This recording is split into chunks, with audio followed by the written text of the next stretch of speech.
Olá, seja bem-vindo ao meu canal. Aqui quem fala é o Eduardo. E hoje, dando sequência ao meu projeto de leitura da Bíblia, hoje vou ler a Bíblia Peshitta, hoje no capítulo 8, a partir do capítulo 8 do Evangelho de Lucas. Lucas 8, que diz o seguinte aqui no versículo 1. E sucedeu que, depois destas coisas, Jesus percorria as cidades e as aldeias pregando e anunciando as boas novas do reino de Deus. Seus 12 iam com ele, e algumas mulheres que haviam sido restauradas de enfermidades e de espíritos malignos. Maria, chamada Magdalena, de quem haviam saído 7 espíritos malignos. Joana, a esposa de Cusa, mordomo de Herodes, e Susana, e muitas outras as quais o serviam com seus bens. Parábola do semeador.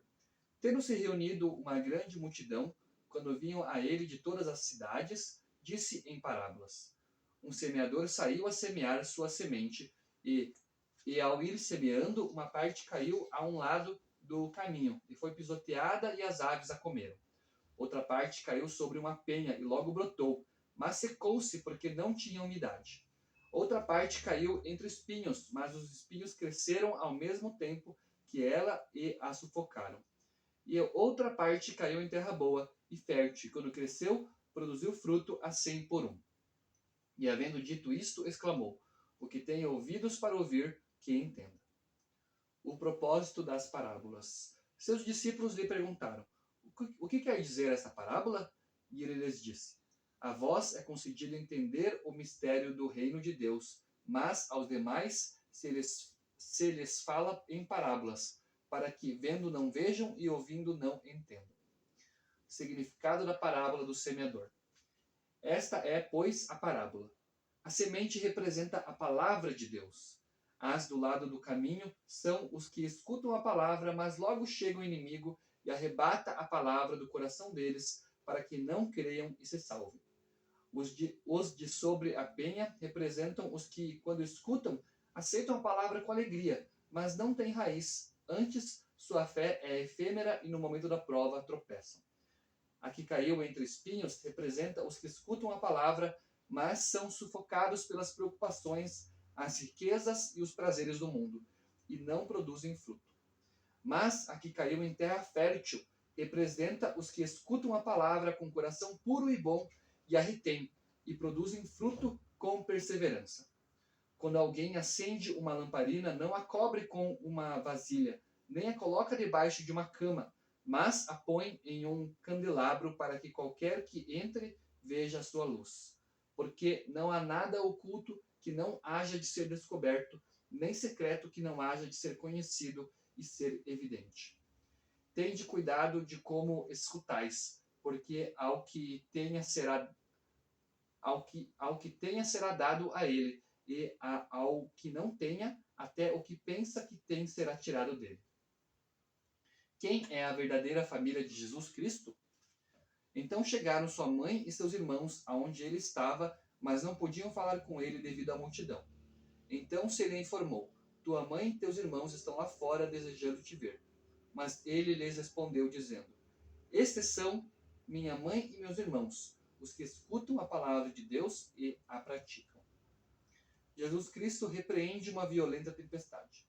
Sucedeu, pois, que um daqueles dias Jesus subiu num barco com seus discípulos e sentando-se lhes disse: Passemos à margem oposta do lago. Mas quando iam navegando, Jesus dormiu. E de repente surgiu uma tempestade de ventania no lago, de maneira que o barco quase naufragava.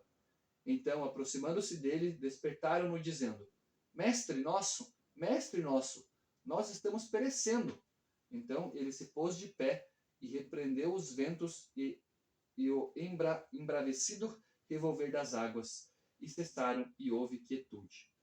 Então ele lhes disse: Onde está a vossa fé? Mas eles, assustados e admirados, diziam uns aos outros: Quem, pois, é este que até aos ventos manda, às tempestades e ao lago, e o obedecem? O gadareno possuído por espíritos malignos. Havendo navegado, chegaram à região dos Gadarenos, que está na margem oposta, defronte da Galiléia, e, ao desembarcar em terra, lhe saiu ao encontro um homem da cidade que estava possuído por um espírito maligno desde muito tempo. Ele não colocava roupa alguma, nem vivia numa casa, mas nos sepulcros. E quando ouviu Jesus, gritou e caiu diante dele e disse em alta voz: Que há entre tu e nós, Jesus, filho do Deus Altíssimo? E te suplico que não me atormentes. Pois Jesus ordenava ao espírito imundo que saísse do homem, porque o possuíra já havia muito tempo, e para protegê-lo o prendiam com cadeias e com grilhões, mas quebrando suas cadeias, o espírito maligno o impulsionava ao deserto. E Jesus lhe perguntou: Como te chamas? E ele lhe disse: Legião, porque muitos espíritos malignos tinham entrado nele. E eles lhe suplicavam que não os mandasse ir para o abismo profundo. E havia ali uma grande vara de porcos pastando no monte, e lhes suplicavam que os deixasse entrar nos porcos, e ele lhes deu permissão. Ao sair os espíritos malignos do homem, entraram nos porcos, e toda aquela vara foi e se precipitou no lago por um despenhadeiro, e se afogaram. Ao ver o que acontecera, os que os apacentavam fugiram e o contaram nas cidades e pelas aldeias. Algumas pessoas saíram para ver o que acontecera, e chegando a Jesus, encontraram aquele homem do qual saíram os espíritos malignos, vestido e em seu juízo perfeito, e sentado aos pés de Jesus. E temeram. E os que viram lhe contaram como fora restaurado o homem que fora possuído. Então todo o povo dos gadarenos lhe pediam que se afastasse deles, porque se apoderara deles muito medo. Então Jesus subiu no barco e se apartou deles. Mas o homem do qual saíram os espíritos malignos lhe suplicava que lhe permitisse acompanhá-lo. Mas Jesus o despediu, dizendo-lhe: Volta para a tua casa e conta as coisas que Deus tem feito por ti. E se foi, proclamando por toda a cidade as coisas que Jesus fizera por ele.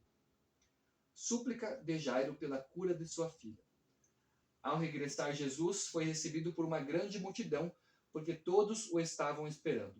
E certo homem chamado Jairo, dirigente na sinagoga, caiu aos pés de Jesus e lhe suplicou que entrasse em sua casa, porque tinha uma filha única de cerca de 12 anos que estava morrendo.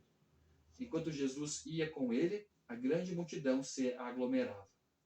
A mulher com fluxo de sangue.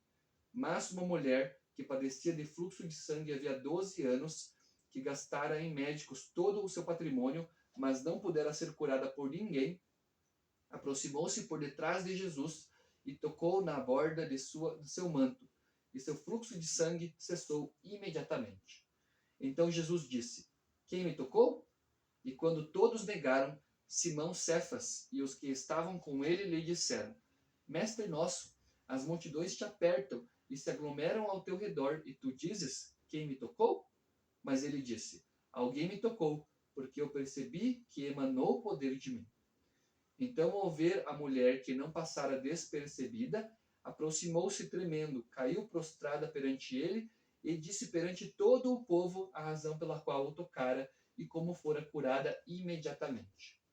E Jesus lhe disse: Filha minha, tem ânimo, a tua fé te curou, vai em paz. A filha de Jairo é ressuscitada. Enquanto ainda se encontrava falando, chegou alguém da casa do dirigente da sinagoga para lhe dizer: Tua filha morreu, não incomodes o mestre. Mas, havendo escutado, Jesus disse ao pai da menina: Não temas, somente crê e ela voltará a viver. E ao chegar Jesus à casa, não permitiu a ninguém que entrasse com ele, exceto a Simão, a Tiago, a João e ao pai e à mãe da menina. E todos estavam chorando e lamentando-se por ela, mas Jesus disse: Não choreis, pois não está morta, mas ela dorme. Mas zombavam dele, pois sabiam que ela estava morta. Então ele os fez sair a todos, tomou-a pela mão e a chamou, dizendo: Menina, levanta-te. Então seu espírito regressou a ela, e ela se levantou imediatamente, e ele deu ordens que lhe dessem de comer. E seus pais estavam atônitos, mas ele os acautelou a que não dissessem a ninguém o que acontecera. Essa daqui então foi a leitura do capítulo 8 do livro do Evangelho de Lucas, aqui na Bíblia Peshitta. Agradeço por você estar me acompanhando, fique com Deus e até o meu próximo vídeo.